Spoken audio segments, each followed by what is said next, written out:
2013 BMW X5 35D. This is for any of the all-wheel drives. We're going to be doing a CV axle on them. We already got the tire off. Your studs, lug studs are 17 millimeter, and then the CV axle, our CV axle nut for this particular CV axle on this vehicle right now is 41 millimeter. We're gonna have to bust that off, and we're gonna go ahead and get started. We got a CV nut broke free. We're gonna take it, flip it around, because your lock. This is normally a single use. You can't use these again because it's not a Teflon nut. We're going to turn it around, back it off a little bit so we're not banging directly on the end of the CV axle. And break it free. Oh, wow, look at that. It's already broke free. I didn't have to get a hammer. But it'll move in like that as long as it's not seized up. This is in a Northern car. It's from Florida originally, so it slides right in. Next we'll move on to tie rod ends, sway bar link, and strut bolt, and probably do this upper control arm, the ball joint here, because it's easier to get to. For your sway bar link, it is an 18 millimeter nut and a 10 millimeter Allen. You stick it in the center, break it free, wrench it off, pop it out. Sway bar link is out of the way.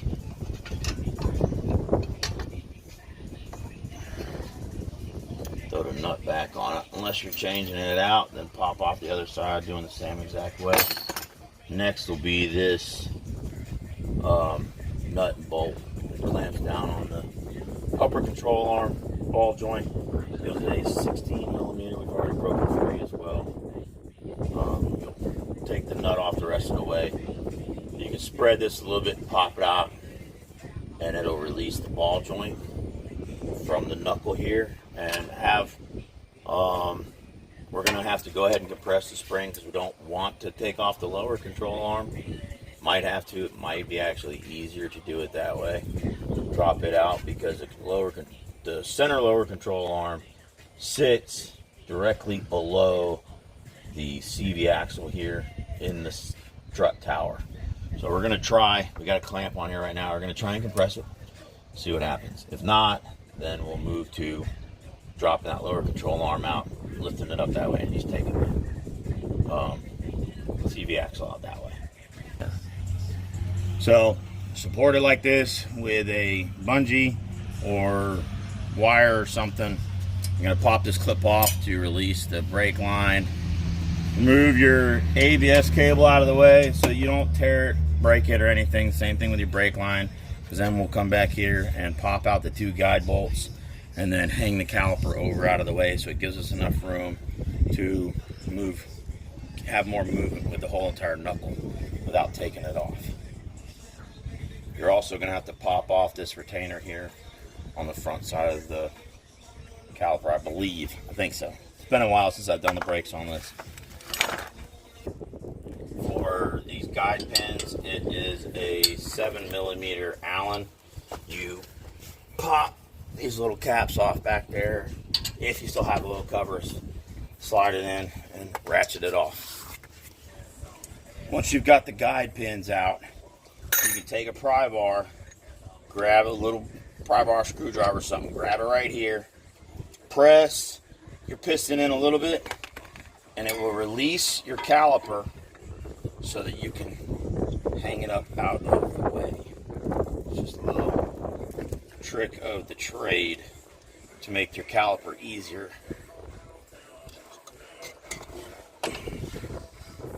So you press the whole entire piston back in. We're going to shortchange it. We can press this spring. We're going to see if that's enough. Pulled this bolt out here, marked it in the position that it needs to be on the strut tower, and we'll take this bolt out here and the lower bolt out of this out of the control arm and hopefully slide it out that way. This bolt head here is an 18. These down here are a 21, and you'll break this free, take the nut off, and pull the bolt out. once you've got the bolt out of the bottom, you can break this free. Might need a hammer or take a wedge. Press it down in here, chisel, screwdriver, something, pry bar to pop it free. So slide right down. Again, this is also as long as you don't have a northern car. Pop right off. Now we'll get underneath and remove the skid plate because I don't want to just pull on it. Because we might reboot this, or we'll see what the bearings and everything look like. It probably just slap new CV axle in because we already got it. But next we're going to get underneath, pull the skid plate, any plastic or whatever's in the way, and we'll show that as well. All right, so there's the boot. She's toast. She's got slop in her, so we're just going to go ahead and change the CV axle out. But when we pulled the CV axle out, it pulled out the bearing and the seal from here. Come over here. From here. So we have pushed the seal back into the housing so it would get tucked underneath out of the way. And then the bearing rides here. And I used a pickle fork and a small punch and just worked it, walked it, tapped, rotated, tapped, rotated, tapped, rotated until we got the bearing and the seal to slide completely off. Now we will install this because we don't have any tears, any cuts. The bearing is just fine. So we're going to install it back into the output on the transmission and followed by the seal and get the new CV axle installed. So we don't have a bearing driver or a seal driver. We are using a 45 millimeter and some extensions, and we're going to drive the bearing, just tap the bearing back in until it sits in, recessed in all the way, and then I will have to go up and see what size the seal is, and then we'll do the same thing to the seal and drive it in. So on the seal here, we got a little bit of burrs from tapping off the bearing. You see it? So I'm just putting a thin coat of RTV on here. You don't have to. I'm just doing it as a precautionary for anything seeping out. And then it helps just lock this used seal back in. And then it's also a 50 millimeter, matches up to the outside, the diameter of the seal. So this is the extension for the output on the CV axle. There's 4 bolts. We ended up taking it off because we drove the bearing and seal back in, and it's not just sliding on to the CV axle as easy as I was hoping it was going to.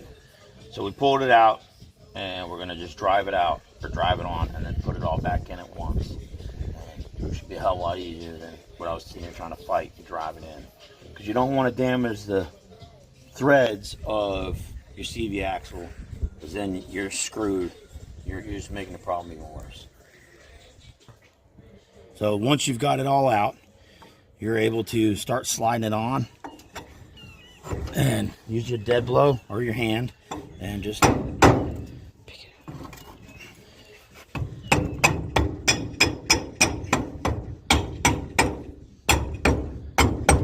Tap it on.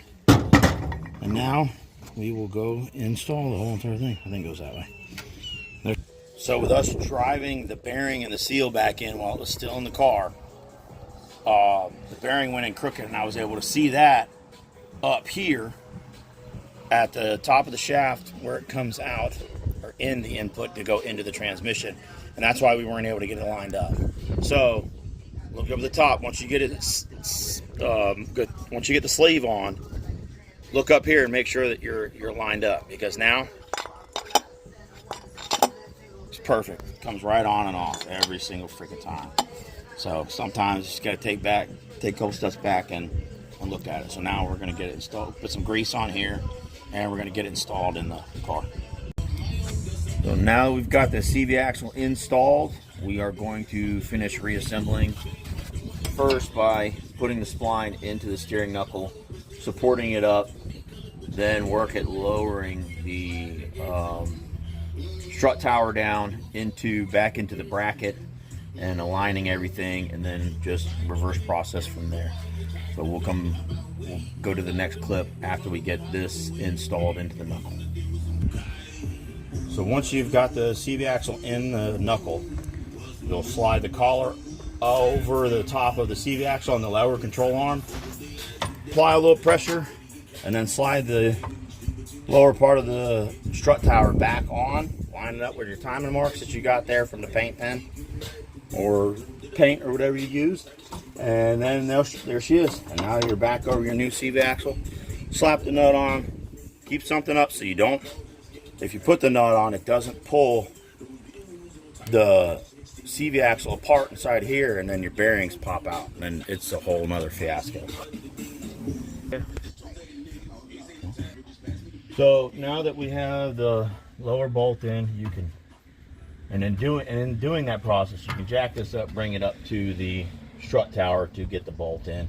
We have now attached the upper control arm and started the nut to retain everything. We'll then roll over the caliper and sway bar link and finish buttoning it up.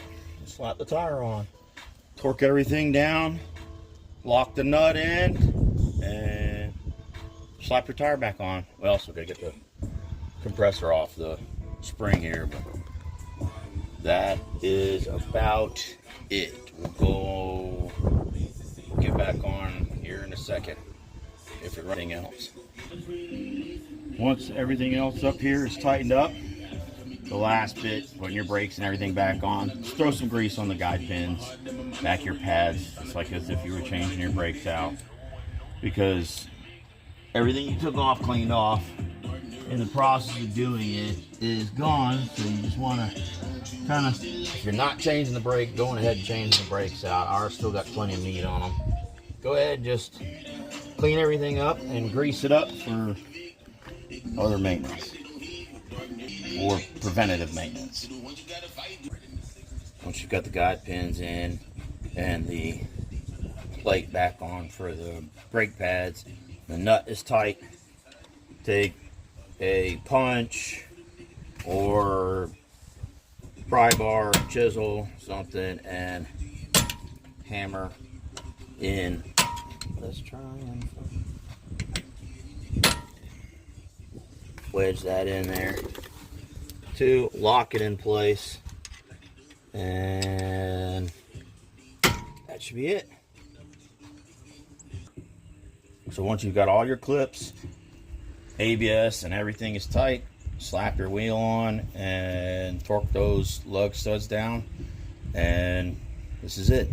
So if you like these videos, comment, subscribe, and follow us out for more maintenance that we do on our different vehicles.